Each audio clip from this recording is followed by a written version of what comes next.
May iba sa atin na ang pagtulong sa kapwa ang ginagawa para maging daan ng pagpapasalamat sa biyayang ating natatanggap.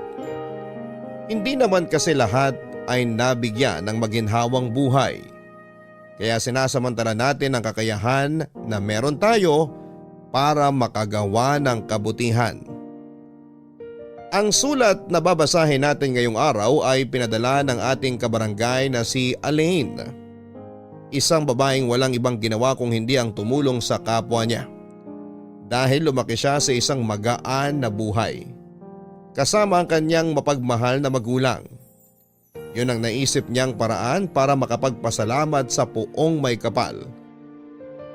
Naniniwala kasi siya na ang dahilan kung bakit nagkaroon siya ng masaya at magaan na buhay ay para makatulong siya sa ibang tao na mas nangangailangan. Ang hindi niya alam, ang kabutihan na ginagawa niya ay magiging daan pala para mapahamak siya. Yon ang magiging daan para masubok ang kanyang pananampalataya sa Poong May Kapal. Gusto mo na bang makilala si Elaine at malaman kung paano siya napahamak ng dahil sa kabutihan na kanyang ginagawa? Handa ka na bang mainis at maiyak sa kwento ng buhay niya? Kagaya ka rin ba niya na matulungin sa kapwa? Yung tipo na mas pipiliin ang tumulong sa iba kesa sa bigyan ng atensyon ng sariling luho? O mas pipiliin mong magbulag-bulagan sa totoong kalagayan ng naghihirap na mga tao? Si Elaine kaya, anong dahilan niya para magkaroon siya ng mabuting hangarin para sa iba? Nagsisi kaya siya na mas inuna niya ang ibang tao kesa sa sarili niya? Malalaman natin ang landas na pinili niya dito sa mga kwento ng pag-ibig, buhay at pag-asa sa nangungunang Barangay Love Stories. Dear Papa Dudut, isang mapagpalang araw sa inyo at sa lahat ng mga nakikinig ngayon. Itago niyo na lamang po ako sa pangalang Elaine. 35 years old at nagtatrabaho bilang virtual assistant at nakatira dito sa Quezon City. Libangan ko na talaga ang makinig sa inyong radio program dahil naka-work from home naman ang setup ko sa trabaho. Araw-araw talaga akong nakikinig sa inyo at matagal ko ring pinag-isipan bago ko nabuo ang desisyon ko na gawin po itong sulat ko sa inyo. Isang masayang pamilya ang nakagisnan ko. Parehong may malaking negosyo ang mga magulang ko at solong anak nila ko. Kaya naman masasabi ko na lumaki ako sa magaan na pamumuhay. Nang makapagtapos ako ng kolehiyo noon ay hindi ko kaagad kinailangan na maghanap ng trabaho dahil patuloy pa rin ang allowance na natatanggap ko mula sa parents ko. Hanggang sa maisipan ko na maging volunteer sa mga organisasyon na tumutulong sa mga taong nangangailangan sa buhay, Papa Dudut.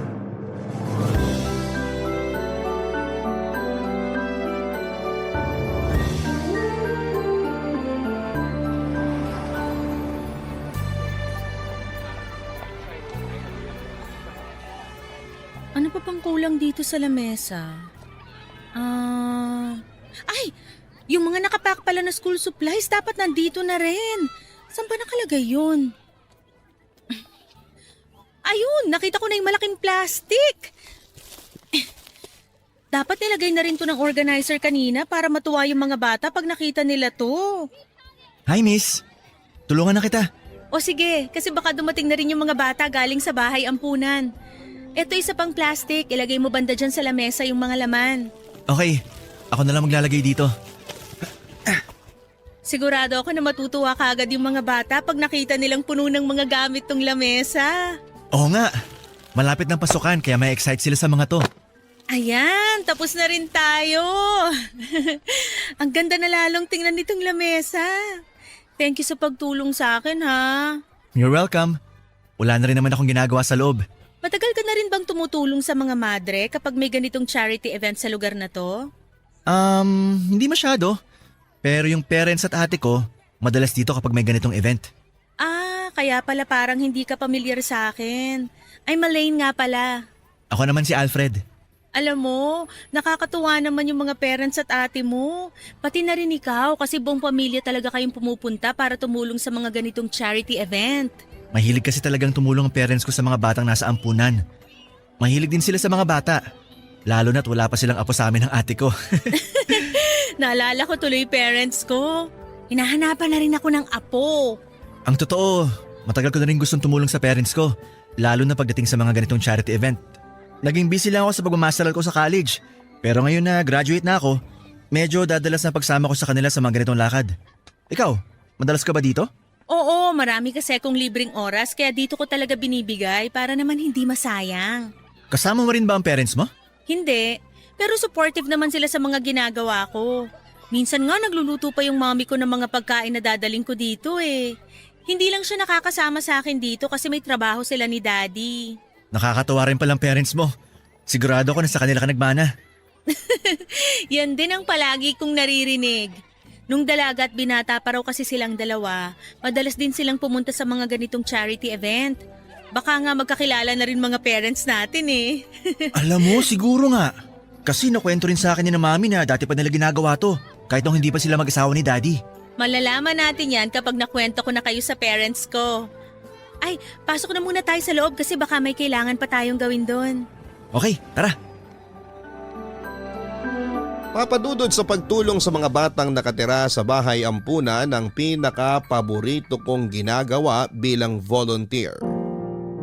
Marami kasi ako mga kwentong naririnig mula sa iba't ibang bata. Mga kwento ng buhay nila na madalas na nagpapaiyak sa akin. At sa isang charity para sa bahay ampunan ko na rin nakilala si Alfred. Matangkad siya, matipuno ang pangangatawan. Mukhang edukado at mabait na tao. Nalaman ko na nakaugalian na rin ng pamilya nila ang tumulong sa mga bata. At pati na rin sa mga pamilyang nasa lanta ng bagyo. Meron siyang sariling sasakyan at ganoon din ang ate niya na pinakilala niya rin sa akin ng araw na yon. Mabait din ang parents niya nang makilala ko sila, papadudot. Sa paraan ng pakikipag-usap nila sa akin ay ramdam ko na galing din sila sa isang maayos at may kayang pamilya. Nakakatuwa lang malaman na may mga kagaya talaga nila na naging hobby na ang pagtulong sa kapwa. Kaya naman madalas ko nang nakikita at nakakasama si Alfred sa mga charity event na pinupuntahan ko, papadudot.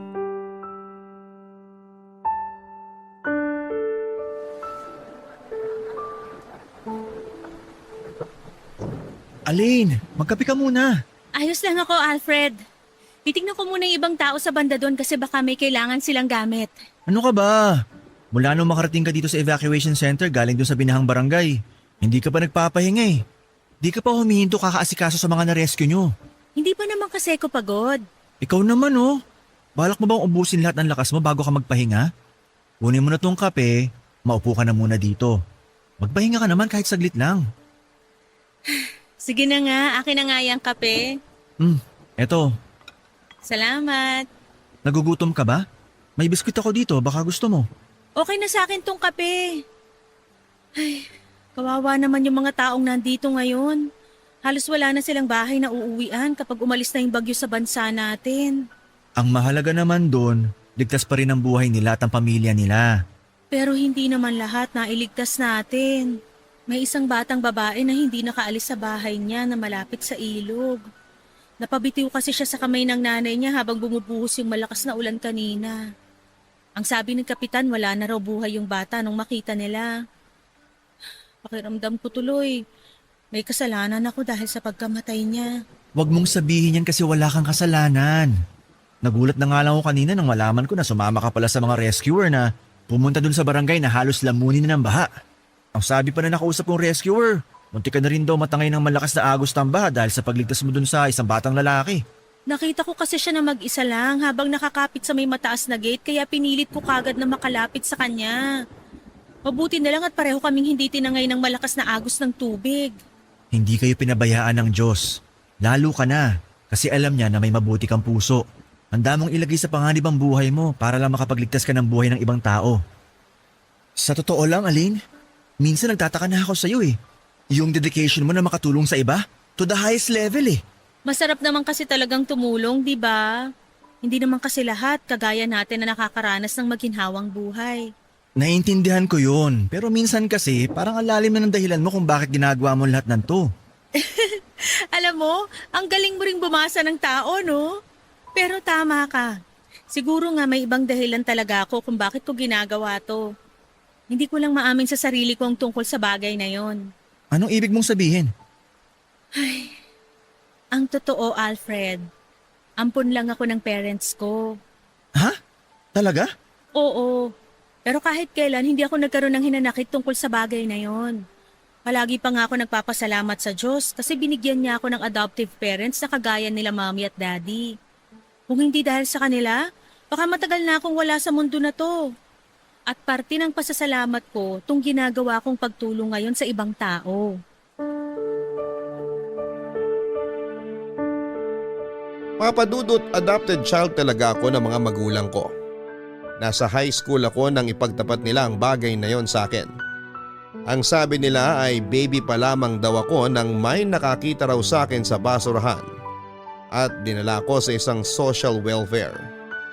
Isang buwan na ako noon sa social welfare na pumunta ang mga magulang ko doon para mag-inquire tungkol sa pag-aampon ng bata. At nang malaman nila ang tungkol sa akin ay ginawa nila ang lahat para maging qualified bilang adoptive parents ko. Naging qualified naman sila at mabilis na naproseso ang pag-aampon sa akin. Wala kasing kakayahang magkaanak si daddy, kaya nag-decide na lamang silang mag-ampon. At pakiramdam daw nila pareho na ako raw talaga ang binigay ng Diyos para maging anak nila. Kahit kailan ay hindi ako nakaramdam ng hinanakit sa mga kinilala kong magulang, Papa Dudut. Wala kasi akong ibang naramdaman mula sa kanila kung hindi ang purong pagmamahal lamang. Kaya sa kabila ng ginawa sa akin ng tunay na mga magulang ko na pagtatapon sa may basurahan ay malaki pa rin ang pasasalamat ko dahil binigyan ako ng Diyos ng pagkakataon na mabuhay at makasama ang mga adoptive parents ko. At mas lalo ko pa silang minahal mula nang malaman ko ang tungkol sa pagiging ampun ko, Papa Dudut. Papa Dudut, siguro nga ay hindi ako sinuwerte dahil nagkaroon ako ng tunay na nanay na wala namang pagmamahal para sa akin nang iwan niya ako sa basurahan. Pero maswerte pa rin ako kasi napunta ako sa adoptive parents ko na buong puso akong minahal na parang tunay nilang anak. At yon ang nagtulak sa akin para maging matulungin sa ibang tao. Gusto ko na ibalik ang lahat ng biyayang ibinibigay sa akin ng Diyos noon sa pamamagitan ng pagtulong sa mga tao at paggawa ng kabutihan sa kapwa. Dahil alam ko na hindi lahat ay maswerteng nabigyan ng magaan na buhay ng kagaya ng sa akin. Papa Dudut, habang tumatagal ay mas nagiging malapit din kami ni Alfred sa isa't isa. Madalas kasi talaga kaming nagkakasama at masaya ako kapag kasama ko siya. Kaya nga naikwento ko na rin sa kanya ang tungkol sa pagiging adopted child ko at ang dahilan kung bakit passion ko na ang tumulong sa mga taong nangangailangan. At mula nga noon ay mas lalo pa kaming naging close ni Alfred, Papa Dudut. Alfred, pakisabi sa mami mo salamat sa masarap na dinner. Makakarating sa kanya. Sobrang dami kong nakain, grabe. Sobrang sarap niya kasing magluto eh. Sinarapan niya talaga para marami kang makain. Ang payat mo raw kasi. Ewan ko ba dito sa katawan ko? Malakas naman akong kumain pero never talaga akong tumaba. Mabilis siguro metabolism mo kaya mabilis matunaw kinakain mo kaya ka payat. Siguro nga tama ka. Bababa na pala ako ng kotse mo. Gusto mo bang magkape muna sa bahay bago ka umuwi? Hindi na. Baka kasi tulog na rin ang parents mo tapos baka makaistorbo pa ako. Okay, sige. Salamat uli sa dinner at paghatid sa akin ha. Ingat ka pa uwi, Alfred.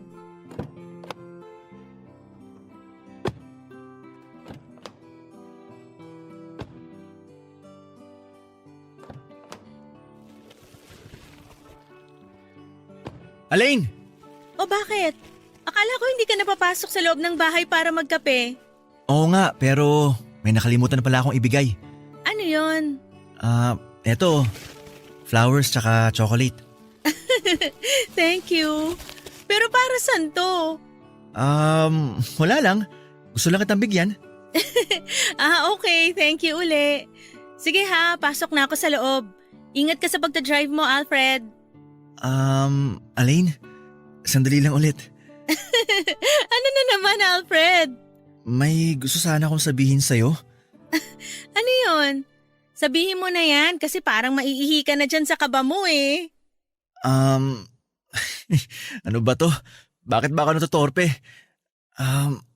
Ang totoo, Elaine, ano kasi, Gusto mong manligaw sa akin? oo, ang ibig ko sabihin, teka, paano mo nalaman yung gusto kong sabihin? Sobrang obvious mo na kasi.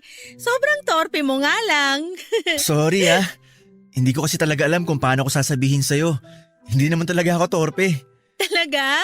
Oo, sa'yo lang ako na torpe ng ganito. Pero ayun nga, okay lang naman kung manligaw ako sa'yo, di ba?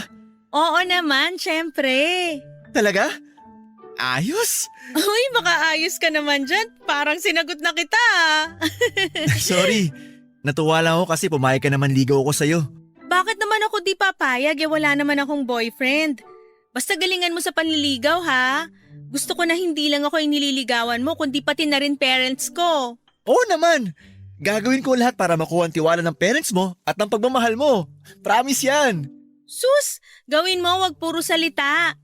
O sige, pasok na ako sa bahay namin kasi gusto ko na rin magpahinga. Salamat uli sa paghatid sa akin. Bye, Alfred!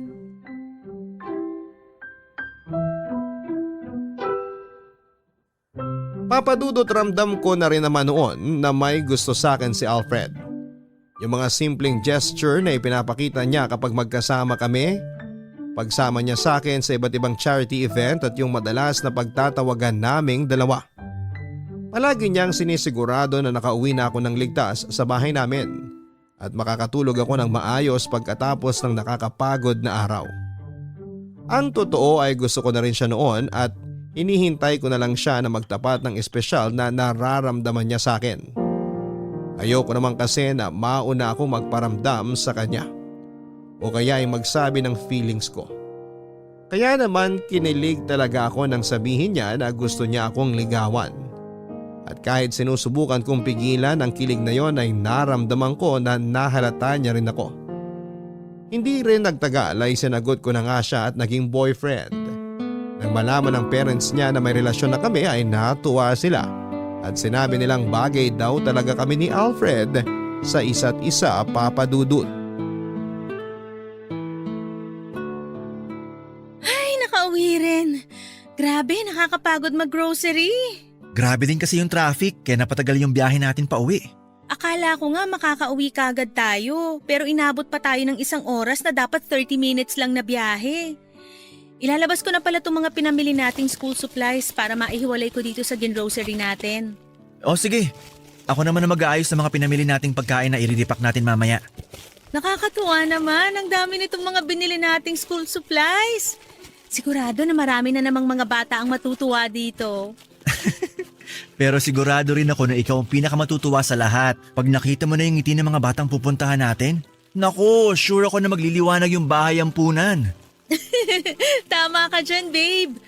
Alam mo naman na yung mga ngiti nila ang palaging nagpapasaya sa akin. Oo, alam ko. Kaya nga minsan nagsiselos na rin ako kasi parang mas mahal mo na sila kaysa sa akin na boyfriend mo. Uy, grabe siya oh. Hindi mo naman sila kailangan na pagselosan kasi alam mo naman kung bakit ko to ginagawa, di ba? Joke lang naman yung sinabi ko. Babe, hindi naman ako nakaramdam ng selos mula na maging girlfriend kita. Natutuwa nga ako kasi nagkaroon ako ng girlfriend na may mabuting puso. Mabuting puso talaga? Yun naman kasi talagang tawag sa mga kagaya mo. Na walang ibang ginawa kundi puro kabutihan, di ba? Kaya nga mahal na mahal kita dahil sa ugali mo na yan. At syempre, mahal na mahal din kita, babe. Thank you sa pagiging supportive mo sa mga ginagawa ko, ha? Kahit alam ko na busy ka sa trabaho, sinasamahan mo pa rin ako sa mga charity event na pinupuntahan ko. Gusto ko rin naman kasi talaga na samahan ka. Tsaka tama kasi sinabi mo dati na Masarap talaga yung pakiramdam na tumutulong tayo sa ibang tao. Oo nga pala babe, nandito na raw pala sa Manila yung tito ko na madalas ko kinukwento sa'yo. Sinong tito? Si Tito Hector, yung pinsan ni Daddy?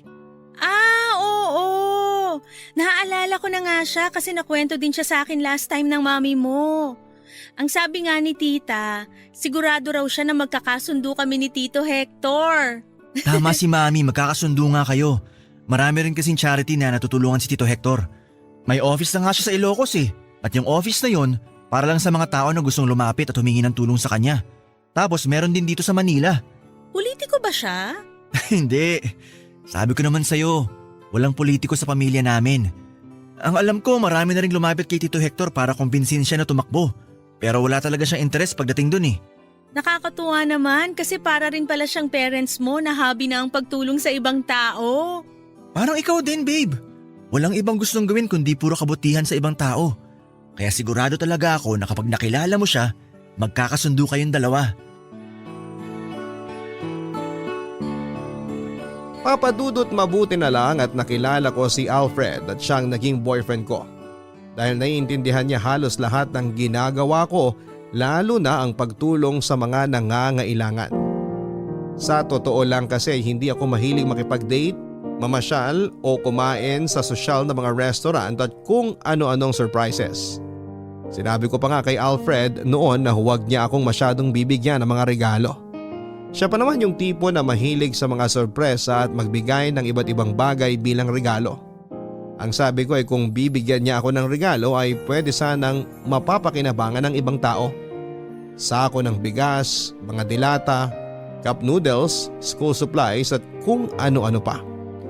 Nung una akala niya ay joke lang ang sinasabi ko na yon pero nang malaman niyang seryoso ako, madalas niya akong dinadalhan ng mga grocery na pwede naming i-repack at ipamigay sa ibang tao. Papadudot ang pagpunta sa mga charity event ang madalas naming naging bonding ng boyfriend kong si Alfred. Nakakatuwa kasi at nakikita ko na nag-i-enjoy din talaga siya sa mga ginagawa namin. Hindi siya yung napipilitan lamang na samahan ako. Lalo na at may mga natutulungan na rin sila ng pamilya niya na charity noon pa man. Kaya nga kapag nag-dinner ako sa bahay nila kasama ang pamilya niya ay wala kaming ibang pinagkukwentuhan kung hindi ang mga taong natutulungan namin. Sinabi ng kapatid at parents niya na maswerte raw si Alfred na nagkaroon ng girlfriend na kagaya ko na may mabuting puso. Na walang ibang iniisip kung hindi ang kabutihan para sa ibang tao. Sinabi ko naman na swerte rin ako kasi natagpuan ko si Alfred. Kasi siya yung tipo ng tao na kagaya ko na hindi makasarili at handa ring tumulong sa iba. Naiintindihan niya ang dahilan kung bakit ganito ang ugali ko. Naiintindihan niya kahit na madalas na wala akong oras para sa relasyon namin. Naiintindihan niya lahat dahil mahal niya ako pati na rin ang ginagawa naming kabutihan para sa ibang tao, Papadudot. Babe, ang bongga talaga mag-celebrate ng birthday nung lolo mo, no? Medyo. Dito na lang kasi sa mga ganito nakikita yung mga kamag-anak ko. Parang naging family reunion na rin pala yung birthday celebration niya. Ganun na nga babe. Yung ibang kamag-anak namin umuwi pa galing abroad o kaya lumuwas pa galing sa malayang probinsya. Karamihan nga sa mga kamag-anak mo ang susosyal magsalita saka ang gaganda ng bag na dala. Halatang may kaya rin talaga sila sa buhay kagaya nyo. Madiskarte lang din talaga sila kagaya ng parents ko. Yung iba sa kanila, hindi nakapagtapos ng pag-aaral pero hindi hamak na mas maganda yung buhay kaysa sa amin. Hindi naman kasi talaga nakukuha yung tagumpay sa kurso na tinapos mo o sa ganda ng school na pinanggalingan mo. Nasa diskarte pa rin yun ng isang tao. Mismo! Pero babe, hindi ko talaga in-expect na ganito kalaki ang birthday celebration na to. Hindi ka nga pala nakapunta last year, no? Oo nga eh, kasi may nakaset na akong lakad nung date na yun. Kaya nagulat talaga ako sa laki ng birthday celebration na to. Kung alam ko lang, mas ginandahan ko sana yung suot ko na dress ngayon. Babe, kahit naman anong suot mo, ikaw pa rin ang pinakamagandang babae sa araw na to. Sus, binola pa ako nito. Ay, totoo yun. Alam mo naman na hindi ako bolero. Ay, kukuha lang pala ako ng inumin, babe. May gusto ka bang ipakuha na pagkain sa akin? Buko salad na lang, babe. Okay, sige. Balik din kaagad ako.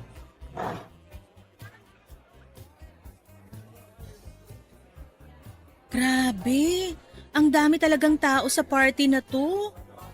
Teka, nasan pala yung panyo ko? Ay, nahulog siguro sa may ilalim ng lamesa. Tingnan ko nga. Eto, sabi na nandito eh. Mabuti na lang hindi masyadong nadumihan. Ay, makatayo na nga. Ay, hala! Ano ba yan? Sorry po! Muntik nang matapon tong baso ng juice na hawak ko. Naku, pasensya na po. Hindi ko kagad kayo napansin kasi sinilip ko po yung ilalim ng lamesa. Ayos lang, Iha. Hindi naman natapon ng juice na laman nitong baso. Ano bang ginagawa mo sa ilalim ng lamesa? Nalaglag po kasi dun yung panyo ko. Kinuha ko lang po. Ah, ganun ba? Teka, parang pamilyar ka. Babe, eto na yung buko salad mo. Alfred? Uy, Tito Hector! Kayo po pala yan. Kailan pa po kayo nakaluwas dito sa Manila? Kagabi lang. Kasi pinilit ko talaga makarating dito sa birthday ng lolo mo. At baka magtampo pa siya sa akin kung hindi ako luluwas. Nako, paniguradong yun po talaga ang mangyayari. Alam niyo naman po matampuhin yun si Lolo. Ay, Tito, si Aline nga po pala. Girlfriend ko. Aline, siya si Tito Hector. Yung madalas kong kinukwento sa'yo. Nice to meet you po, Tito. Nice to meet you din. Ngayon alam ko na kung bakit pamilyar ang mukha mo. Dahil matagal na kitang nakikita sa Facebook nitong pamangking kong si Alfred. At tama ako, mas maganda ka nga sa personal. Magaling talagang pumili itong pamangking ko. Siyempre naman, Tito. Kanino pa ba ako magmamana? Eh di sa inyo lang ni Daddy. Papadudot halos 2 taon na ang relasyon namin ni Alfred nang makilala ko ng personal si Tito Hector. Matagal na rin siyang nababanggit sa akin ni Alfred at ng mga magulang niya. Pinsang buo ito ng daddy ni Alfred na nakatira sa Ilocos pero may bahay din sa Maynila. Pero dahil sa bagong business na pinatayo nito na malapit lang kina Alfred ay hindi na ito muli pang bumalik sa Ilocos. Ang alam ko ay marami ring mga charity ang natutulungan ni Tito Alfred. Kumuha pa nga ito ng pwesto para gawing opisina kung saan ay ginaganap ang mga charity event na tinutulungan nito. Kaya naman natuwa talaga ako nang makilala ko siya. Bihira lang kasi yung mga kagaya nilang matulungin sa kapwa na walang hinihinging kapalit. Hindi sila politiko at hindi rin mga artista. Alam ko na kagaya ko ay bukal sa loob ng pamilya ni Alfred ang pagtulong na ginagawa nila. Napatunayan ko yon nang magkasama kami sa isang charity event ni Tito Hector, Papadudut. Babe, hindi na kita masasamahan sa loob ng opisina ni Tito ha. May meeting pa kasi ako na kailangan puntahan ngayon. Ayos lang, babe. Ako na lang ang kakausap sa kanya. Kinakabahan na nga ako eh. Bakit ka naman kinakabahan? Baka kasi hindi niya nagustuhan yung proposal na in-email ko sa kanya para dun sa charity event na bala kong gawin sa susunod na buwan. Babe, sigurado ako na magugustuhan niya yon. Paano mo naman nasabi? Pinabasa mo sa akin yung proposal na yun nung isang araw, di ba? Napakaayos ng pagkakagawa mo sa letter na yon. Malinaw yung layunin doon na gusto mo makatulong sa mga batang walang permanenteng tahanan at nakatira lang sa may gilid ng kalsada. Sigurado ako, tutulungan ka niya sa charity event na gusto mong gawin para sa mga bata na yun. Sa bagay, nung nakausap ko siya, napatunayan ko na totoo yung mga sinabi mo tungkol sa kanya. Na matulungin din talaga siya sa ibang tao. Ang dami niya ngang foundation na binanggit na natulungan niya. Lahat halos ng foundation na yon, narinig ko na mula sa mga kasama kong volunteer. Sabi ko naman kasi sa'yo, magkakasundo talaga kayong dalawa. Kasi palagi niya ring inuunang ibang tao kesa sa sarili niya. Lahi talaga kayo ng mababait at matutulungin, no? Kaya nakakatuwa ang pamilya niyo eh. Mas nakakatuwa ka pa rin. Kasi kahit mag-isa ka lang, todo effort ka na asikasuhin ng mga ganitong bagay para matuloy ang pagtulong mo sa mga tao. Ay, babe, kailangan ko na rin palang umalis kasi baka matraffic pa ako. Okay, sige. Papasok na rin ako sa opisina ni Tito Hector. Bye, babe. Ingat ka. Ingat ka rin mamaya. Bye! Ay, makakatok na nga dito sa pinto ng opisina ni Tito Hector. Pasok! Good afternoon po, Tito Hector. Oh, ikaw pala yan, Aline. Upo ka na dito. May tinatapos lang akong pirmahan. Sige po. Ayan, last document na to na kailangan kumpirmahan. Oh, okay na ang mga to. Nasaan pala si Alfred? Hinatid niya lang po ako pero hindi na siya pumasok kasi may kailangan pa raw po siyang puntahan. Ganun ba? Tungkol ba sa in-email mo sa aking proposal kung bakit ka nandito? Opo, kukunin ko po sana kayo bilang isa sa mga sponsor ng charity event na gusto kong gawin sa susunod na buwan. Ang totoo, maganda yung proposal na in-email mo kaya maaasahan mo ang tulong ko. Talaga po? Pumapayag na kayo na maging sponsor ng charity event? Oo naman. Alam mo naman na malakas kayo sa akin ni Alfred. Basta kung ano pa man na maitutulong ko, magsabi ka lang sa akin. Salamat po, Tito Hector. Wala yun. Maiba ko, Elaine. Kailan niyo pala balak magpakasal ni Alfred? Wala pa po sa plano namin yun kasi may kanya-kanya pa po kaming priorities. Sa bagay, ganun talaga ang mindset ng mga kabataan ngayon. Palaging ginagawang huling priority ang pag-aasawa. Teka, tatayo ko at lalapit ako dyan. May tatanong lang ako. Elaine, siguro naman sa ilang taon na magkarelasyon kayo, nasubukan niyo na rin gumawa ng baby? Ano pong ibig niyong sabihin? Alam mo na yon, Elaine. Para namang inosente ka pa pagdating sa bagay na yon. Sigurado ako na madalas kayo maglambingan ni Alfred. Ano? Magaling ding bang mangromansa sa kamang pamangking ko? Mabuti pa po umalis na ako kasi may ibang lakad pa rin po ako ngayon. Sandali lang, nag-uusap pa tayo eh. Aray, Tito Hector, nasasaktan po ako. Mas masasaktan ka sa akin kapag inarte ka pa dyan. Tsaka nakikita mo itong baril na hawak ko. Isang pagpupumiglas mo pa, pasasabugin ko yung bungo mo. Kaya sumunod ka na lang sa lahat ng ipapagawa ko sa'yo.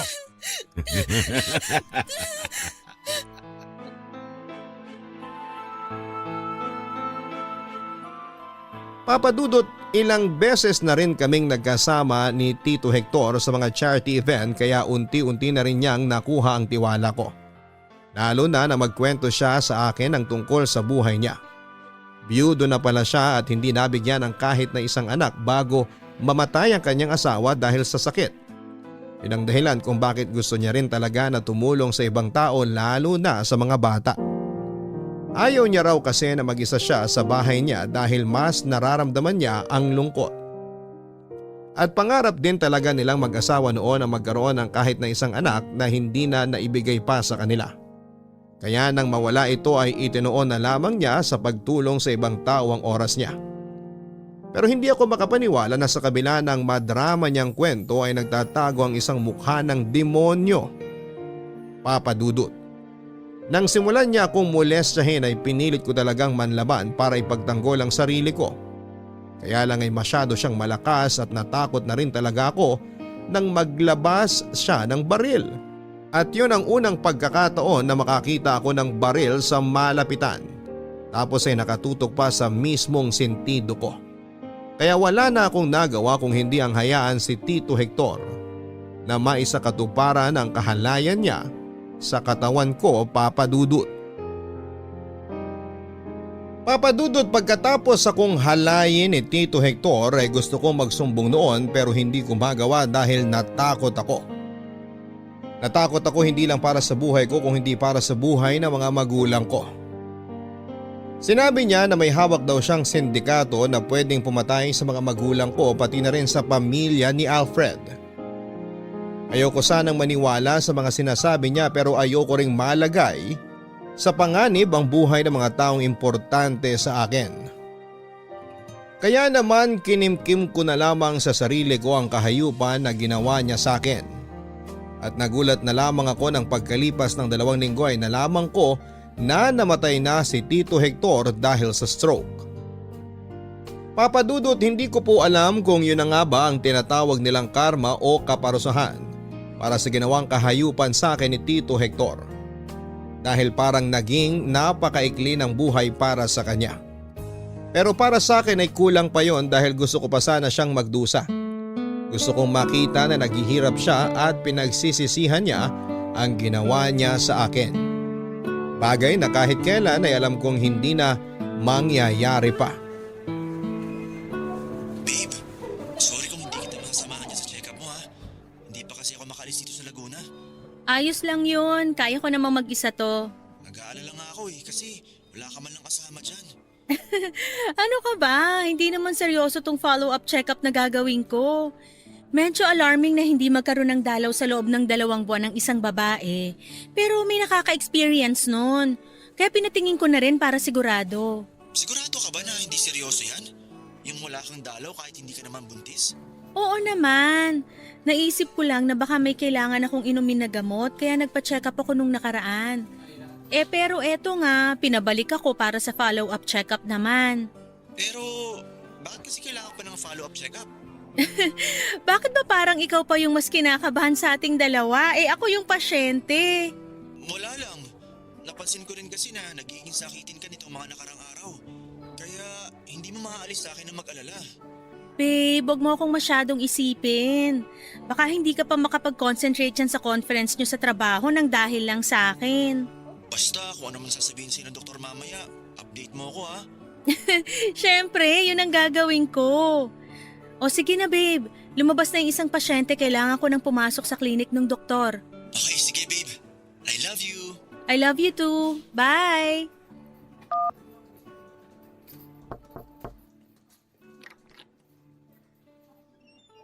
Hi, doktora. Ako po yung next patient. Elaine po ang pangalan ko. Pasok ka at maupo ka dito, Elaine. Sige po.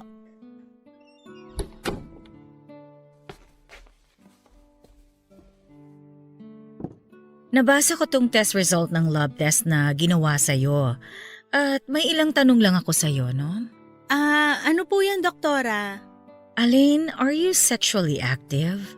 Hindi naman po masyado. Bakit po? May nakita po ba kayo na hindi maganda sa result ng mga test na ginawa sa akin? Bago ko sagutin ang tanong na yan, gusto kong malaman kung may kasama ka bang pumunta dito sa ospital? Wala po. Hindi ko naman po kailangan ng kasama. Doktora, sabihin niyo na po sa akin ang totoo. Ano po bang sakit ko? Ay, huwag ka sanang mabibigla at tatagan mo ang loob mo, ha? Kasi, based dito sa result ng lab test na ginawa sa'yo, HIV positive ka, Elaine. Hindi totoo yan. Nagkakamali lang kayo. Wala akong ganyang sakit, hindi ako HIV positive. Mali yung nasa result na hawak niyong papel, doktora. Oh, Elaine, calm down. HIV pa lang naman ito at hindi pa naman ito AIDS. May mga gamot nang makakatulong para dyan. Plus, may mga organization din at mga institution na handang tumulong sa mga katulad mo na infected ng virus na to. Kaya huwag kang panghinaan ng loob. Pero sa ngayon talaga kailangan mong tatagan ang loob mo. Hindi totoo yan.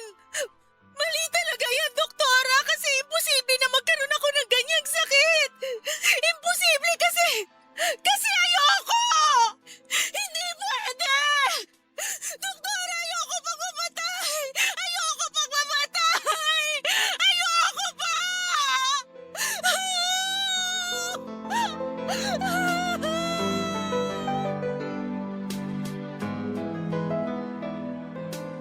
Papadudot ni isang beses ay hindi ako pumunta sa burol lalo na sa libing ni Tito Hector.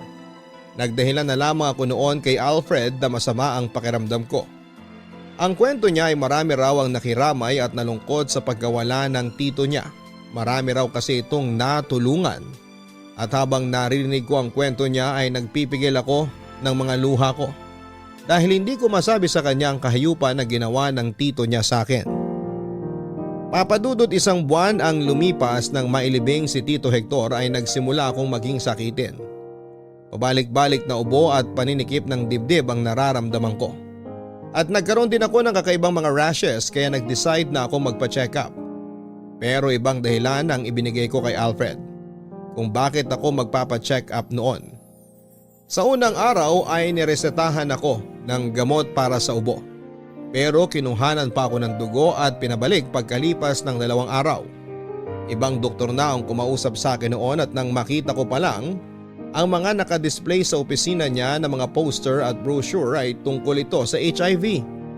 Nanginig na kaagad ang mga tuhod ko sa kaba. Parang gusto ko nang maiyak kaagad kahit na hindi ko pa man narinig ang sasabihin ng doktor. At nang malaman ko na tama ang hinala ko ay tuluyan ng sumabog ang mga luha ko. At dumoble pa ang pag-iyak ko noon nang maging pareho lang ang resulta na nakuha ko mula sa isa pang ospital na pinagdalhan ng dugo para ipalaboratory test ulit ako, Papa Dudut. Hi babe! Alfred? Anong ginagawa mo dito sa bahay? Ayaw mo kasi na mag-date tayo kaya pinuntahan na lang kita dito. Pero sinabi ko naman kanina sa text na masama ang pakiramdam ko, di ba? Oo nga, pero gusto pa rin kitang puntahan kasi gusto kitang makita. Hindi ka na dapat nag-aksaya pa ng oras na pumunta dito. Hindi pag-aaksaya ng oras na makasama ka, babe.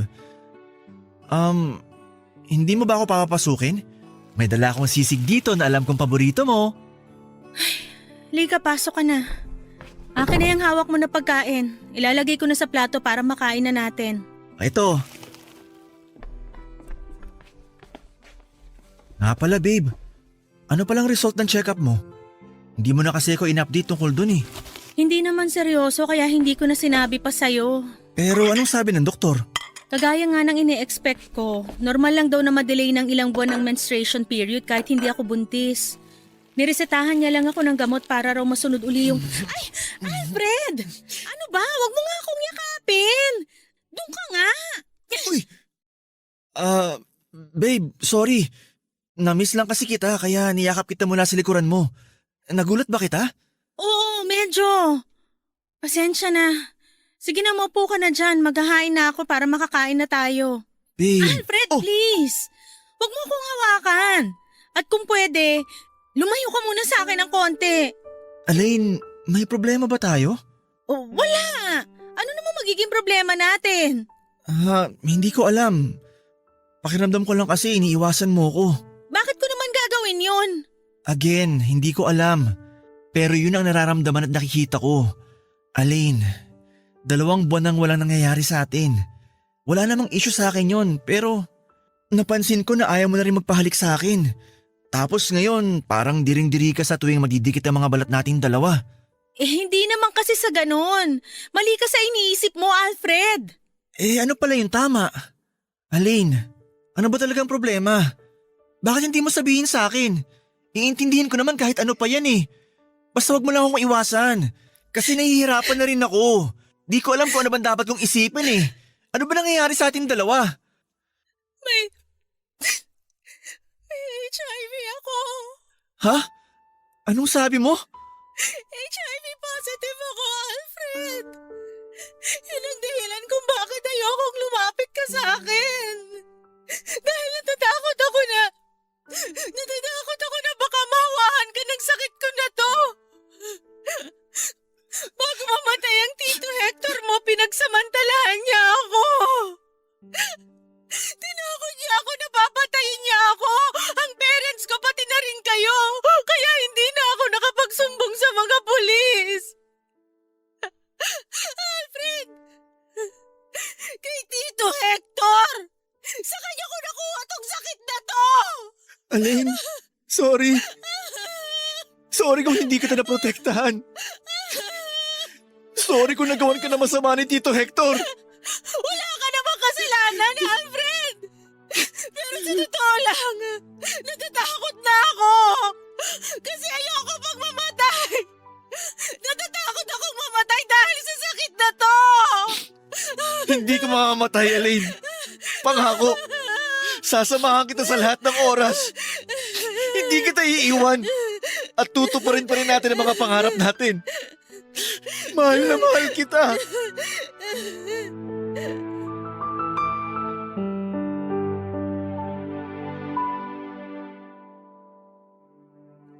Papadudot mula nang malaman ko ang tungkol sa sakit ko ay parang nawala na ako ng ganang mabuhay. Pakiramdam ko rin noon ay may taning na ang buhay ko kahit sinabi ng doktor na nasa stage 1 pa lamang ako ng HIV. Alam naman kasi natin na wala pang kahit na anong lunas ang sakit na ito. At kahit kailan ay hindi ko ito mawawala pa sa katawan ko. Kahit kailan ay hindi na ako gagaling pa mula sa sakit na ito. Papadudot, napakarami kong naging katanungan ng mga panahon na yon. Alam kong mali pero pati na ang plano ng Diyos sa buhay ko ay sinimulan ko ng questionin. Sa ilang taon ng buhay ko ay wala akong ibang ginustong gawin kung hindi ang puro kabutihan sa kapwa. Gusto ko lang makatulong at makapagbigay sa mga nangangailangan. Pero bakit ganito pa ang kailangan na isukli sa akin sa kabila ng mga kabutihang nagawa ko? Bakit sa halip na pagpalain ako ay kaparusahan pa ang natanggap ko mula sa Poong May Kapal? Akala ko, Papa Dudut, kapag nalaman ni Alfred ang tungkol sa sakit ko ay tuluyan na akong mawawala ng dahilan para mabuhay. Dahil pandidirihan at iiwanan na niya ako. Pero hindi yun nangyari dahil nanatili siya sa tabi ko. Kahit sinabi ko sa kanya na gusto ko nang tapusin ang lahat sa amin dahil wala nang patutunguhan ang relasyon namin ay hindi siya pumayag na mangyari yon. Paulit-ulit din siyang humingi ng kapatawaran dahil sa pangmumolestya na ginawa sa akin ng sariling tito niya. Sinisisi niya ang sarili niya dahil sa sakit na nakuha ko mula kay Tito Hector. Pero sinabi ko sa kanya na wala siyang kahit na anong kasalanan. Papa Dudut, nagpatuloy nga ang relasyon namin ni Alfred at palagi niya akong sinasamahan sa lahat ng check-up ko at pagkuha ng mga gamot na kailangan ko. Pinag-aralan din namin mabuti ang lahat ng impormasyon tungkol sa sakit ko. Lalo na nang magpakasal kaming dalawa. Oo, Papa Dudut. Nagpakasal kami ni Alfred at nagkaroon din ng isang anak na babae. Sa maniwala kayo at sa hindi ay sa awa na rin ng Diyos ay hindi ko sila nahawahan ng sakit ko dahil sinusunod ko ang lahat ng bilin sa akin ng doktor pagdating sa pakikipagtalik at pagbubuntis. Nang mga anak ko ay nagpasisaryan talaga ako dahil malaki ang chance na hindi siya mahawa sa akin.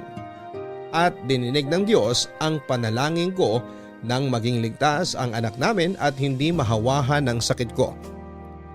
Napakalaki ng naging tulong ng siyensya sa buhay namin ng pamilya ko, Papa Dudut. Para ako nagkaroon ng normal na buhay lalo na at alam ng pamilya ni Alfred at mga magulang ko ang tungkol sa sakit ko. Tinanggap nila akong lahat at hindi pinandirihan.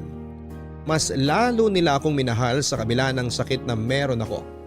Kaya naman masasabi ko rin na naging malaki ang tulong ng Diyos para sa buhay ko na ito. Sa ngayon, Papa Dudut, ay naiintindihan ko na ang lahat ng mga nangyayari sa buhay ko. Hindi naman talaga ako pinarusahan ng Diyos. Nangyari ang lahat ng ito sa buhay ko para mas tumibay ang pananalig ko sa Kanya at para maging tulay pa ako na makatulong sa ibang tao. Dahil ngayon ay isa na rin po akong advocate para sa mga taong HIV positive at may sakit na AIDS. Pinapakita ko sa kanila na ang pagkakaroon ng ganitong sakit ay hindi dahilan para panghinaan kami ng loob na magpatuloy na mabuhay. Na pwede pa kaming magkaroon ng normal na buhay at palaging may nagmamahal sa amin sa kabila ng karamdaman na meron kami. At kahit kailan ay hindi kami dapat na mawawala ng pananalig sa Poong May Kapal. Maraming salamat po sa pagbasa nitong sulat ko at dito ko na rin po tinatapos. Ang inyong forever kapuso at kabarangay, Alain. Maraming salamat, Alain, sa pagbibigay mo ng tiwala at pagbabahagi ng iyong kwento ng buhay dito sa aming radio program na Barangay Love Stories. Naniniwala ako na lahat ng taong gumagawa ng kabutihan ay palaging pinagpapala ng Poong May Kapal. Pero hindi ang mabibigat na pagsubok na dumarating sa ating buhay ay hindi kaparusahan ng ibig sabihin. Kagaya ng sinabi mo ay maraming pwedeng maging dahilan ng nangyayari sa buhay natin. Madalas na hindi natin yon naiintindihan dahil sa malalim na kahulugan na nais nitong iparating sa atin. Pero mabuti at naging bukas ang isipan mo at nagawa mong maintindihan ang mensahe na nais iparating sa iyo ng Poong May Kapal. Sa huli, hindi ka pa rin nawala ng pananampalataya sa Kanya at naging daan ka pa para magbigay ng inspirasyon sa mga kagaya mo na may sakit at maiparating sa kanila na marami pa rin ang pwedeng magmahal sa kanila. Alam ko na ikaw ang naging daan para muling manumbalik ang kanilang pananampalataya sa Poong May Kapal. Kaya sana ay patuloy ka na maging matatag at magbigay ng inspirasyon sa maraming tao. Nagawa kasi yata siya ng video na ipapalabas sa mismong kasal namin. Kahit na, no? Nung ako yung na-engage, ikaw yung unang pinagsabihan ko. Sorry Matching red wine pa nga. Tapos, sa ilalim ng popcorn, may nakapa akong maliit na box. OMG! Nasa loob talaga ng popcorn yung singsing? Ganon na nga. Pagkalabas ko ng box, syempre hindi ko pa na-gets kung anong nangyayari noon. Na-realize ko na lang na magpo-propose pala siya nung biglang lumuhod si John sa harap ko. Tapos, tinanong niya kung papakasalan ko daw ba siya. OMG! Nakakakilig naman yon. Parang gusto ko ulit masubukang maluhuran. Naalala ko tuloy nung nag-propose din sa akin si Joel. Pero wala pa rin talagang tatalo sa proposal ng asawa mo sa'yo. Sa concert ba naman ang favorite band nyo tapos sa harapan ng maraming tao? Overrated naman yung ganong klase ng proposal eh. Mas maganda yung ginawa sa'yo ni John. Private, intimate, tsaka talagang yung personal. Kahit ano naman yung proposal ni John sa akin, okay lang. Ang mahalaga, ikakasal na ako! Sa October na lang kasi yun lang yung time na available yung buong pamilya. Alangan namang ikasal kami nang di kasama yung mga biyanan ko, no? Oh, may point naman. Pero hindi ba rainy season ng October? Ayun na nga eh. Dasal-dasal na lang talaga na sana wag umulan sa araw ng kasal ko. So, sino naman ang gagawin mong maid of honor? Tinatanong pa ba yan? Syempre ikaw, wala nang iba. High school pa lang tayo, nag-promise na tayo na magiging maid of honor ng isa't isa, di ba? Pero hindi na pala maid of honor ang tawag sa akin. Matron of honor na pala dapat kasi kasal na ako. Para sa mga unmarried lang yung maid of honor. Matron, maid, same-same lang naman yan. Pareho lang din naman ang job description. Na-excite na tuloy ako. Kailan tayo magpaplano? Actually, nakaredy na yung checklist ko. Send ko sa'yo. Siyempre, ang uunahin natin, yung pinakamahirap gawin, yung wedding gown. Magpapa-custom made ka ba? Pinag-iisipan ko pa. Kung kaya ng budget, baka. Pero pag hindi, hahanap na lang tayo ng hawig sa dream wedding gown ko. Ano bang theme ang gusto mo? Gusto ko ng makulay, Sa mga sumunod na buwan ay wala akong ibang ginawa kundi ang magplano para sa wedding namin ni John Papadudut. Akala ko noon ay may enjoy ko ang pagpaplano para sa dream wedding ko pero may mga pagkakataong nakaka-stress din palang gawin ito. Bata pa lamang ako ay nakaukit na sa utak ko kung paano ang magiging takbo ng kasal ko. Mula sa isusuot, sa entourage, sa wedding cake, venue, pati sa wedding vow ay planado ko na noong bata pa lamang ako. Ganon ka-importante para sa akin ang wedding day ko, Papa Dudut. Pero hindi pala ganon kadali ang lahat lalo na't kalaban dito ang gastos, oras, pati na rin ang mga maling desisyon. Unang paghahanda pa lamang ay nahirapan na ako kasama si Lilia ay sinuyod po namin ang lahat ng available na bridal boutiques para lamang mahanap ang gusto kong wedding dress. Simple lang naman ang gusto kong isuot, Papa Dudut.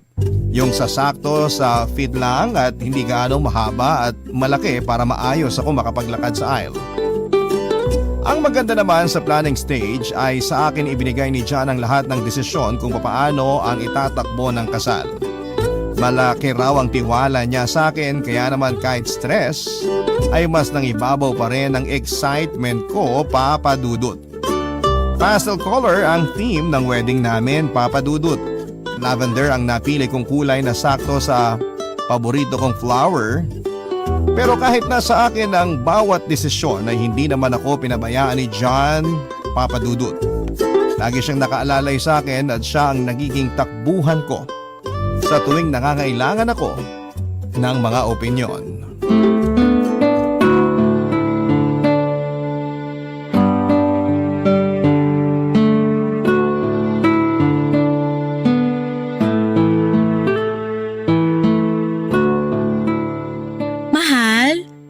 Kailangan ko pa ng second outfit para sa reception? Gusto mo ba? Pinag-iisipan ko pa nga eh. Baka kasi masyado nang magastos kapag magpapagawa pa. Garden wedding ang gusto mo?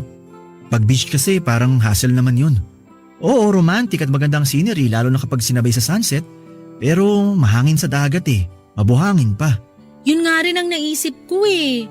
Gusto ko ng garden wedding nung bata pa ako kasi yun yung first wedding na napuntahan ko. Kasal ng tita ko. Pero hindi natin masabi ang panahon eh. Moody kasi ang weather dito sa Pilipinas. Baka mamaya biglang umulan. Ayoko rin namang maging basang bride. Church wedding na lang. Yun yung pinaka-best choice. Tsaka mas solemn, di ba? Ikaw bahala. Sure na tayo dyan ha? Okay, yung number of guests naman. Marami ka bang iimbitahin? Medyo. Aside sa close family at mga kamag-anak ko na manggagaling pa sa probinsya, kailangan ko ring invite friends ko, workmates, batchmates, pati kababata. Dami ah. Bakit? Ayaw mo ba ng marami? Di ba mas marami, mas masaya? Okay lang naman. Pero mas prefer ko sana na medyo private lang at alam mo na, intimate. Close friends lang tsaka family sana. Kaso mahirap yan eh. October yata ang due date. Pero aside sa kanila, makaka-attend naman lahat. Mabuti naman. Ang importante, both families natin present. Pero kung gusto mo mag-imbita ng marami, sige lang. Basta ang mahalaga sa akin, maikasal tayo. Meron pa ba? Questions I mean. So far, yun pa lang naman. May nakausap na ako about sa wedding date. Reserved na. Yung isusuot ko, okay na rin naman. Pati yung sayo may nakita na akong gagawa. Kung ganon, ako naman yung magtatanong. O ano naman yun? Tungkol sa wedding ba? Nagplano kasi si Joshua ng bachelor party. Tapos, ako rin naman may bridal shower eh. Pero sa Puerto Galera gagawin. Ay, social naman. Sino-sino mga sasama? Yung groomsmen ko tapos ilang katrabaho. O sige, walang problema. Yun lang naman pala eh. Sigurado ka? Sa Galera yun ha? Wala nang bawian yan? Oo naman. Ba't ko naman babawiin? Deserve mo rin namang magkaroon ng bachelor party. Yun! Salamat mahal!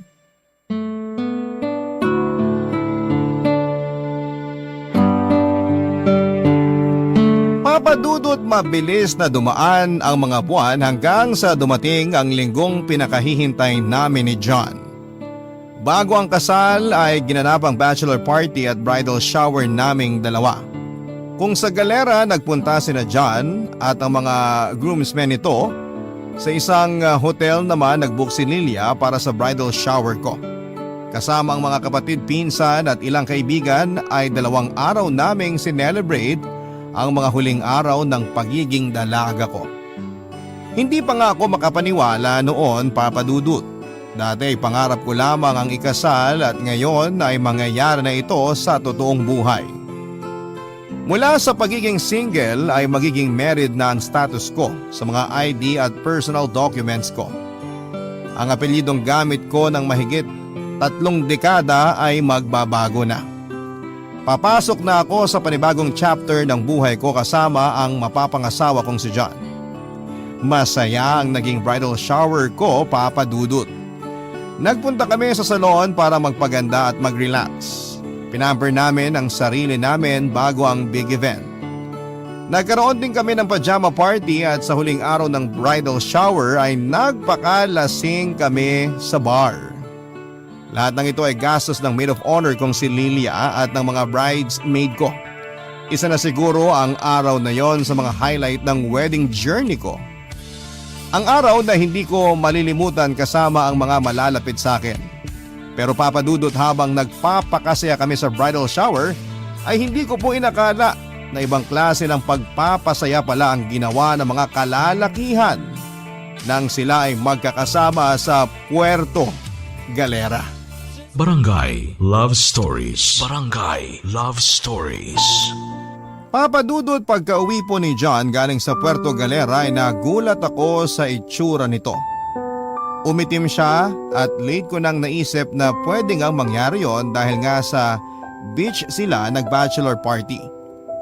Hindi ko lubos maisip noon kung paano na lamang ang kalalabasan ng mga pictures namin sa kasal, lalo na't mas mangingitim pa siya lalo sa suot niyang tuxedo na puti. Pero kumpara sa pagbabago ng kulay ng balat ni John ay mas malala pa po, Papa Dudut, ang nakita ko. Marami siyang pasa sa katawan mula sa mga braso at legs. May band-aid din siya sa leeg na ayon sa kanya ay nakalmot niya kaya tinakpan niya. Napaisip tuloy ako kung ano nga ba ang ginawa nila sa bachelor party at kung ano ang nangyari. Agad namang nag-explain sa akin si John, Papa Dudut. Puro water sports activities daw kasi ang ginawa nila sa unang araw ng kanilang party kaya siya puro pasa. Sa second day naman ay nag-inuman din sila tulad namin. Doon na raw niya nakuha ang kalmo sa leeg niya dahil sa kakasayaw.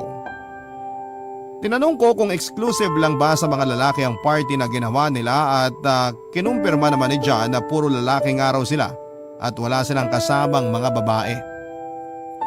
May tiwala naman ako sa asawa ko, Papa Dudut, pero wala akong tiwala sa best man niyang si Joshua. Matagal nang hindi maganda ang dugo ko sa kaibigan niyang yon dahil sobrang bad influence niya kay John. Siya ang dahilan kung bakit muntik na kaming magkahiwalay noon ng asawa ko. Sa bachelor party kasi mismo ni Joshua noong ikinasal siya ay nagdala siya ng strippers. Proud pa siyang nag-post noon ng video kung saan ay nahagip ng kamera si John na may kayakap na babae. Simula noon ay hindi na maganda ang tingin ko kay Joshua na kahit pamilyadong tao na ay umaasta pa ring binata.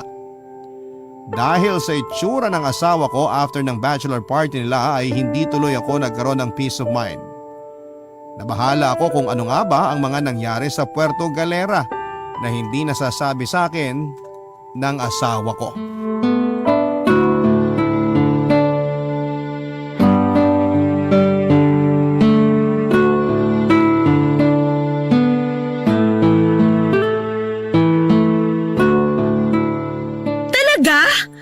Siya ng pasa? Ano bang ginawa nila? Bachelor party o initiation ng fraternity? Nakakaloka ha? Kasalanan to ni Joshua eh. Sana di na lang ako pumayag na maggalera sila. Ipapahamak pa yung fiancé ko eh. Hayaan mo na yon. Ang mahalaga, nakauwi naman ng buo si John. Lalo ka lang may stress niyan eh. 2 days na lang ikakasal ka na. Wala na dapat negative thoughts. Paano naman kasi naiinis ako? Nakita mo ba si John? Ang itim-itim niya. Siya at yung buong entourage niya. Nangitim dahil sa pagparty nila. Eh sino ba naman kasing tao ang magdadagat bago ang kasal? Kung tayong mga babae nagpapaganda, sila naman, ewan ko ba? Gigil ako ha?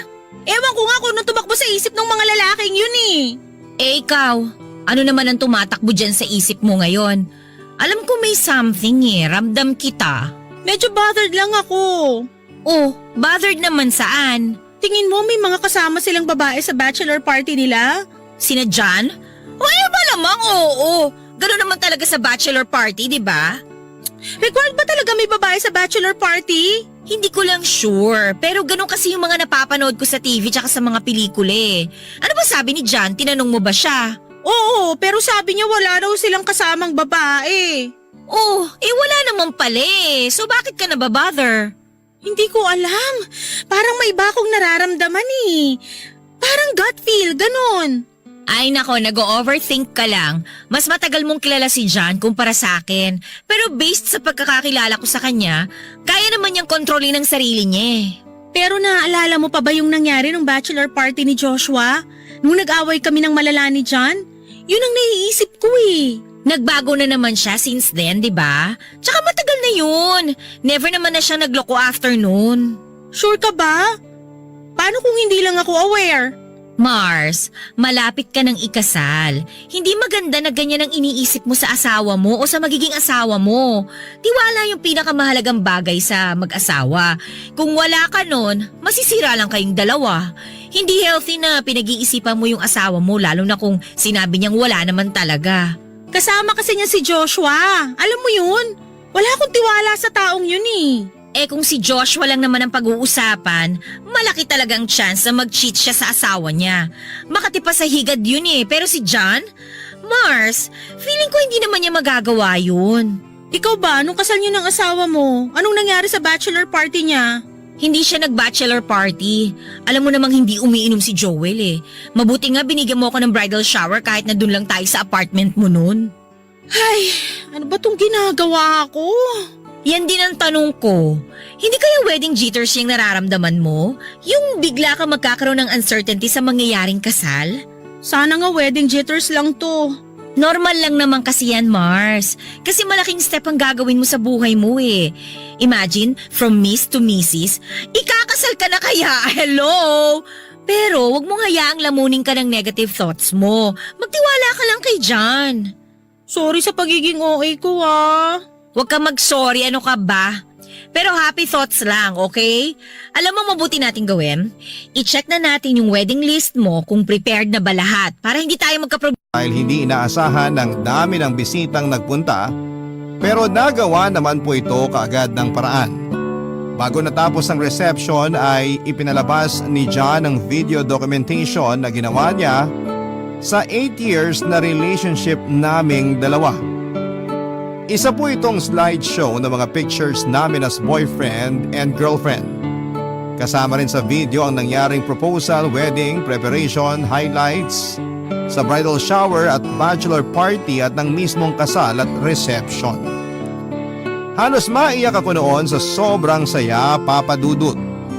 Nang oras na yon ay tuluyan nang nawala ang pagkabahala ko sa asawa ko at kung ano man ang nangyari sa bachelor party nila. Nang araw na yon ay sinelebrate namin ang pagmamahalan naming dalawa ni John. Sa haba ng naging journey namin sa wakas ay papasok na kaming dalawa sa bago naming buhay. Hindi na bilang magkasintahan kundi bilang mag-asawa na sa ngayon. Pagkatapos ng reception ay mabilis na nagsiuwian ang mga bisita. Natira ang mga pamilya namin at malalapit na kaibigan. Nagmadali rin naman kaming umalis ni John, Papa Dudut. Sa isang hotel kami nagpunta para pansamantalang magpahinga dahil kinabukasan ay may flight kami papunta sa Japan para sa aming honeymoon. Pero imbes na magpahinga ay binulabog kami ng isang insidente nang may kagagawan ay si Joshua.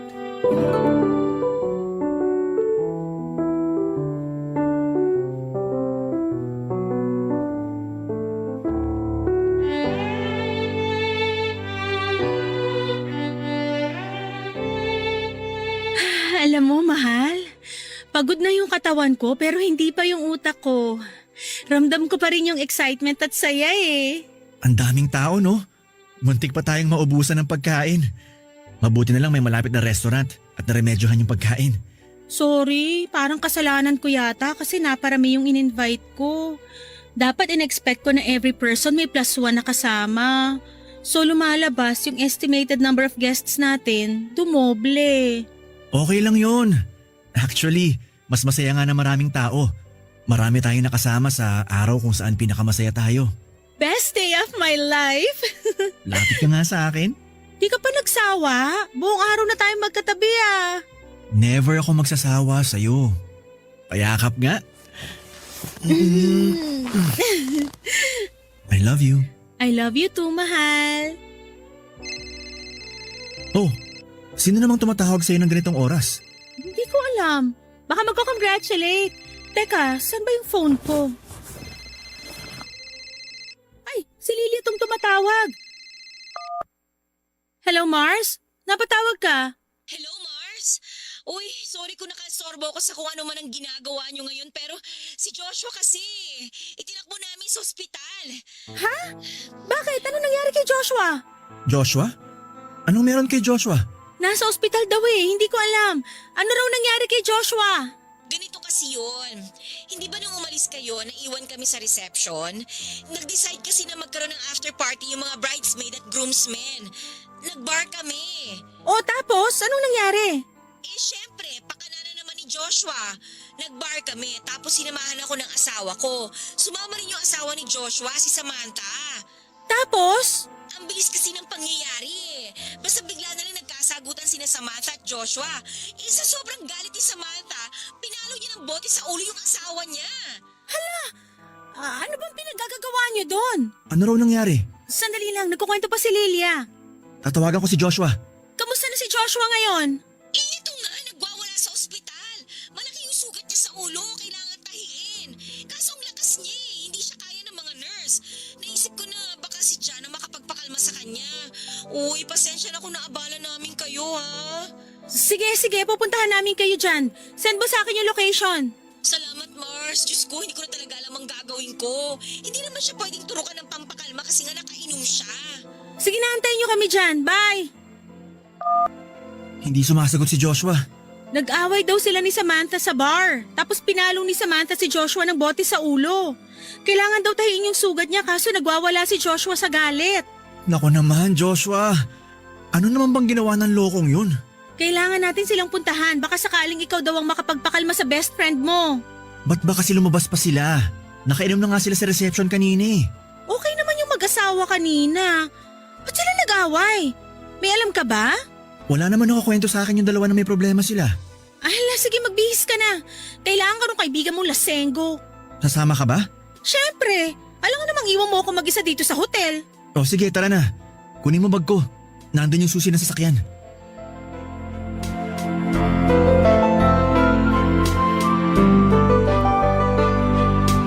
Papadudot pagdating namin sa ospital ay mabilis namang napakalma ni John si Joshua. Nang kumalma ay agad na tinahi ang sugat nito sa ulo. Matapos noon ay pahinga lang ang naging recommendation ng doktor sa kanya at reseta ng antibiotics. Pagka-uwi ay nag-check-in si Joshua sa hotel kung saan kami tumutuloy ni John. Ayaw kasing pauwiin ni Samantha ang asawa niya sa kanilang bahay at isa pa ay baka mag-away ulit ang dalawa lalo na at pareho pa silang nakakainom. Kahit na hindi maganda ang tingin ko kay Joshua ay nasanay na ako sa kanya, Papa Dudut.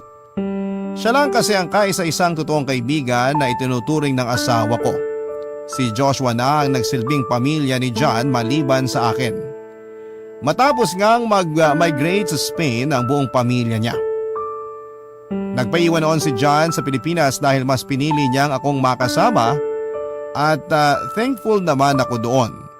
Tuwing nagkakaroon kami ng hindi pagkakaunawaan ng asawa ko ay si Joshua na ang naging takbuhan niya katulad ng ginagawa ko na si Lilia ang lagi kong pinupuntahan kapag nagkakaproblema. Habang nasa biyahe pa uwi ay pinag-explain ni John si Joshua kung ano ba talaga ang nangyari.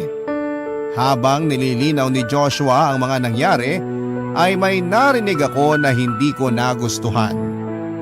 Nahuli raw kasi ni Samantha si Joshua na may kausap na ibang babae sa chat. Nasa dance floor noon si Joshua nang may tumawag sa phone nito. Hindi pinansin ni Samantha ang tawag pero nang may nag-notify na message sa phone ni Joshua ay nabasa ito ni Samantha. Ang babaeng nahuli ni Samantha na kausap ni Joshua ay walang iba kundi ang babaeng nakilala nila sa Puerto Galera. Ito raw ang parehong babae na iniregalo ni Joshua para kay John para sa kanyang bachelor party. Barangay Love Stories. Barangay Love Stories. Papadudot ng gabing yon ay may narinig akong kumpirmasyon mula kay Joshua na hindi ko nagustuhan. Confirm nga na may kasama silang babae sa bachelor party ni John at idininay ito mismo sa akin ng asawa ko noong tinanong ko siya. Ganon pa man ay sinantabi ko na lamang muna ang mga narinig ko dahil ayokong masira ang araw na yon para sa aming mag-asawa. Pagka-uwi namin sa hotel ay wala kaming imikan hanggang sa nakatulog na lamang kaming dalawa dahil sa pagod. Kinabukasan ay nagmadali kaming nag-ayos para makahabol sa flight namin papunta sa Japan dahil pareho kaming late nang nagising. Hindi na kami nagkaroon ng chance na pag-usapan ang mga narinig ko kagabi, Papa Dudut. In-enjoy na lang namin ang honeymoon namin na tumagal ng 1 linggo pero aaminin ko po sa inyo na habang nasa Japan ay ayokong mang-spoil ang moment ay hindi ko na po tuluyang na-enjoy ang pagstay namin doon. Don't get me wrong, maganda po ang lugar, medyo magastos pero sulit naman na naranasan namin ang culture ng mga Japanese people pero dahil sa nangyari, bago kami lumipad papunta doon ay hindi na tumigil ang utak ko sa kakaisip kung ano nga ba ang nangyari sa bachelor party nila sa Puerto Galera. Major red flag po kasi Papa Dudut na nagsinungaling sa akin si John na wala silang kasamang babae sa party where in fact ay meron naman talaga. I feel betrayed and at that time ay mas lalo lamang akong nag-overthink dahil kung wala naman siyang itatago ay hindi siya magsisinungaling sa akin. Kaya bago kami makalapag sa Pilipinas ay kinausap ko na si John para maklear ang lahat habang nasa eroplano kami, Papa Dudut.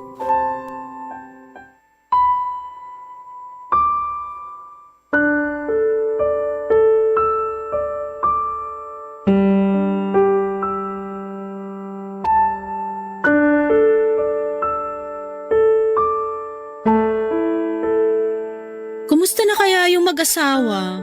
Sino? Sina Joshua at Samantha. Wala ka bang balita sa kanila? Hindi ko pa sila nakakausap eh. Nagulat ako sa ginawa ni Samantha ha. Hindi ko ni-expect na hahambalusin niya ng bote ng alak yung asawa niya. Gawa na rin siguro ng kalasingan niya. Hindi rin. Grabe lang siguro yung ginawa ni Joshua kaya niya nagawa yun.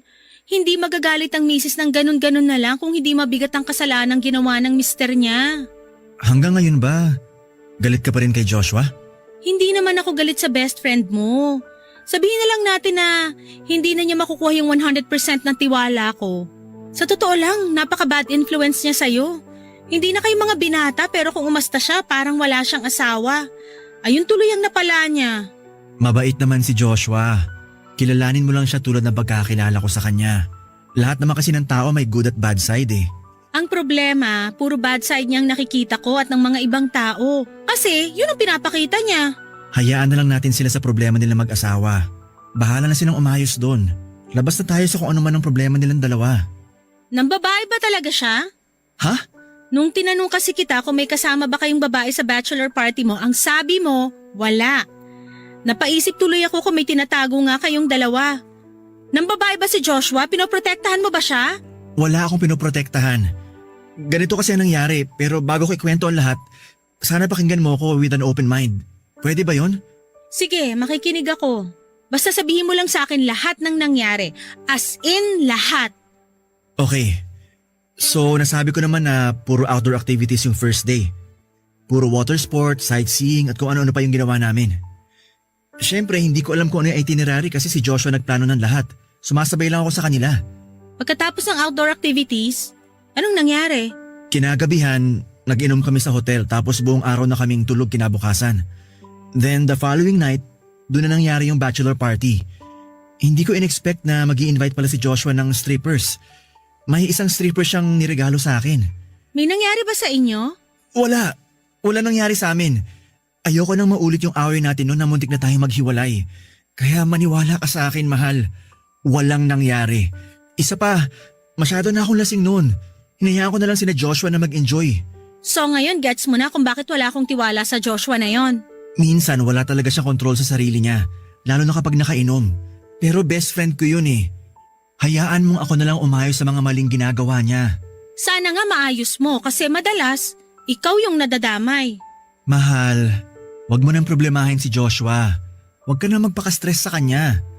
Enjoy na lang natin muna tong honeymoon natin. Magpapalawan pa tayo, di ba?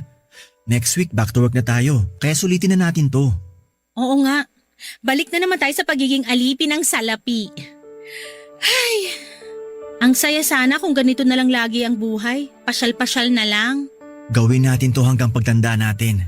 Kapag retired na tayo sa trabaho at nakapag-ipon na tayo. Promise mo yan ha? Oo, promise.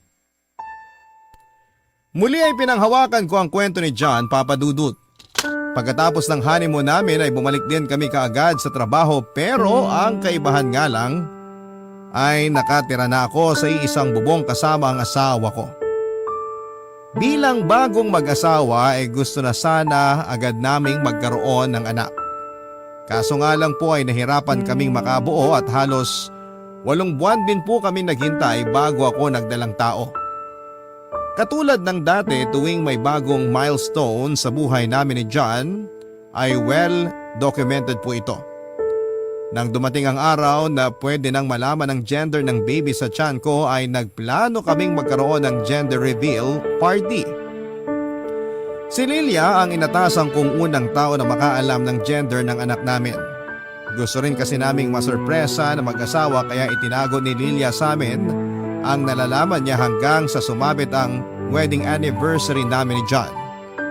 Doon na po namin ginanap ang gender reveal party. Pero hindi lang isang announcement ang nangyari ng araw na yon, Papa Dudut. Bukod sa gender ng anak namin ni John ay isa pang revelasyon ang nalaman ko At ng mga taong umaten sa party na yon, isang uninvited guest ang biglang nagpakita sa kalagitnaan ng event, isang babaeng may bitbit na baby. Nagpakilala siya bilang si Shaira, ang babaeng nakasama ni John sa bachelor party nito. Siya ang stripper na tinutukoy ni Joshua at ang bitbit nitong bata ay walang iba kundi ang bunga ng pagsasama nila ni John ng gabing yon.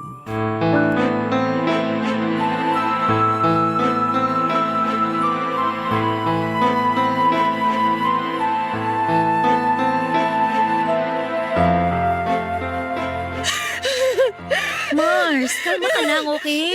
Huwag mong hayaang lamunin ka ng nararamdaman mo ngayon. Anong kumalma? May anak sa ibang babae ang asawa ko. Paano ako kakalma? Nasaan ang babaeng yan? Iharap mo yun sa akin! Wala na, pinaalis na nila. Kinausap na siya ni John para hindi na manggulo. Hindi manggulo! Lilia, tapos na! Ginulo na niya yung buhay ko! Ginulo na niya yung buhay naming mag-asawa! Okay. Naiintindihan ko na galit ka ngayon, na masama yung loob mo sa mga nalaman mo. May karapatan kang magalit at magwala. Pero ayoko makapagbitaw ka o makagawa ka ng bagay na pagsisisihan mo sa huli. Kaya please Mars, dito ka muna. Huwag ka na munang lumabas, okay? Hayaan mo na si John na mag-explain sa mga bisita. Mahal, magpapaliwanag ako. Umalis ka sa harapan ko! Hayop ka! Umalis ka rito! Walang iya ka! Mars, kalma lang. Naniwala ako sa'yo, John! Pinaniwalaan ko yung mga sinabi mo pero pinaglololoko mo lang pala ako all this time! Ha? Ginawa mo akong tanga! Please, huminahon ka muna. Hayaan mo ka magpaliwanag. Walang asawang hihinahon lalo na kapag nalaman niyang nakabuntis ng ibang babae ang mister niya! Kaya wag mo ako sasabihan na huminahon dahil nakikita ko pa lang yung pagmumukha mo! Mas lalo lang ako nagliliyab sa galit! Lumayas ka sa harapan ko! Ang kapal na mukha mo! John, hayaan mo na lang muna sigurong lumamig ang ulo niya bago kayo mag-usap ulit. Awin namin mag-asawa to, Lilia. Hayaan mo akong ayusin to. Pero wala kayong maayos kung pareho kayong emotional ngayon. Harleen, please. Lasing ako nun. Hindi ko na alam ang ginagawa ko. Hindi ko na alam kung ano mga nangyari. Siguro nadala na lang din ako. Na-pressure ako ng tropa kaya ako nagawa yun. 2 beses ka nagsinungaling sa akin! Tinanong kita kung may kasama kayong babae sa bachelor party. Sabi mo wala! Tinanong kita kung may nangyari ba sa inyo ng babae yan. Sabi mo wala! Paano ba ako maniniwala sa'yo ngayon? Paano ko mapagkakatiwalaan yung mga lumalabas sa bibig mo? Hindi ko na talaga maalala yung mga nangyari. Maniwala ka sa akin. Anong pinagkaiba niyo ngayon ni Joshua? Na laging sinisisi ang alak sa bawat kasalanan ginagawa niyo?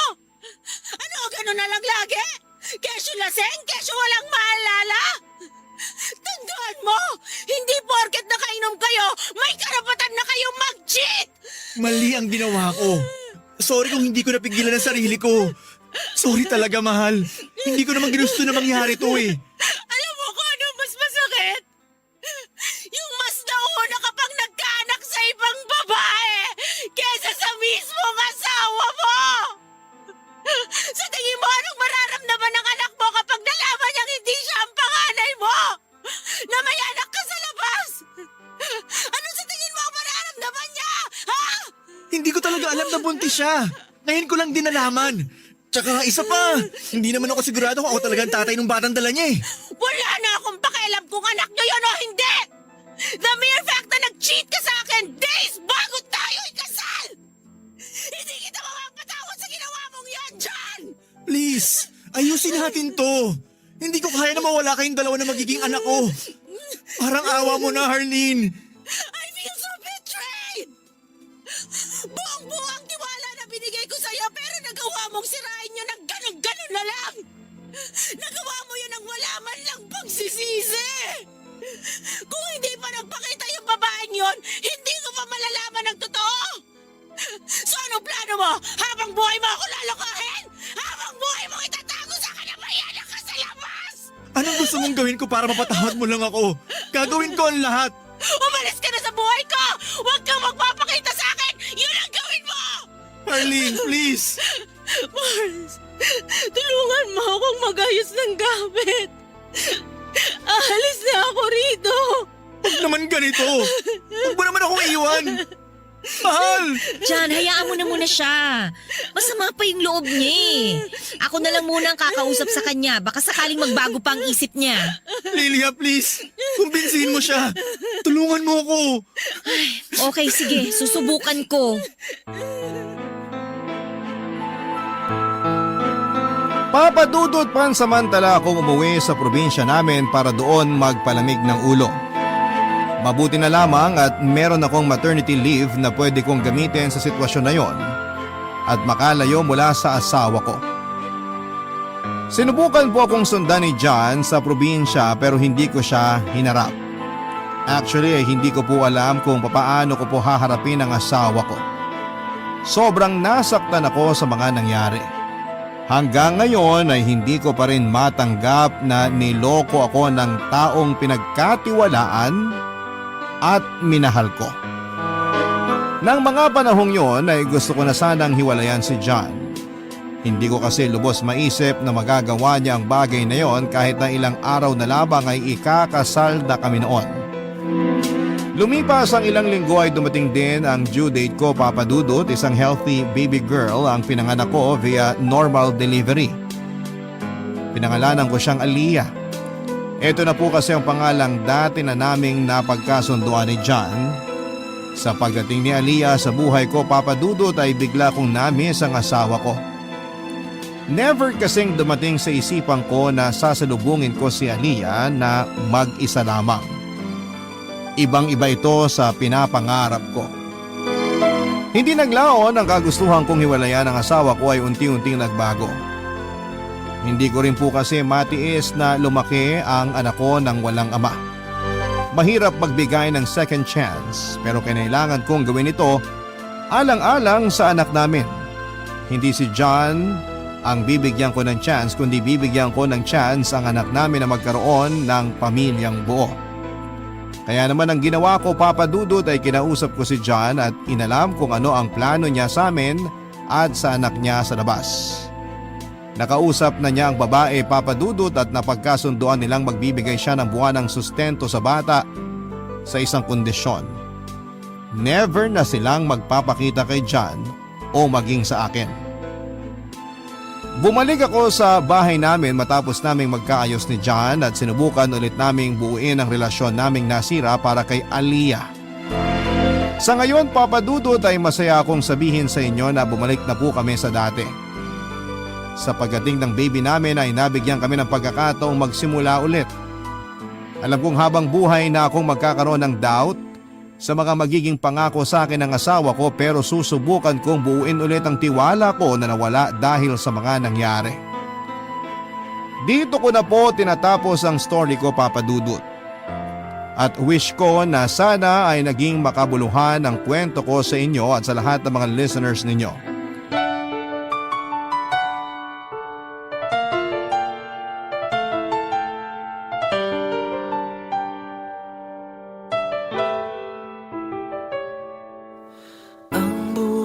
Ay mahiwaga, laging may lungkot at saya. Sa Papa Dudut Stories, laging may karamay ka.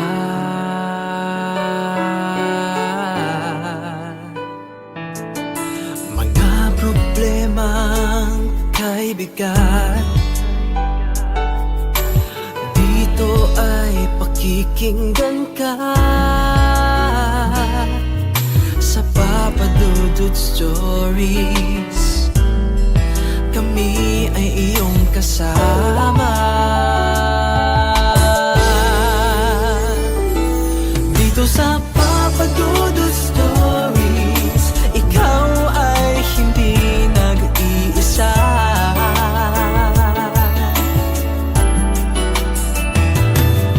Sa Papa Dudut Stories, may nagmamahal sa'yo. Papa Dudut Stories.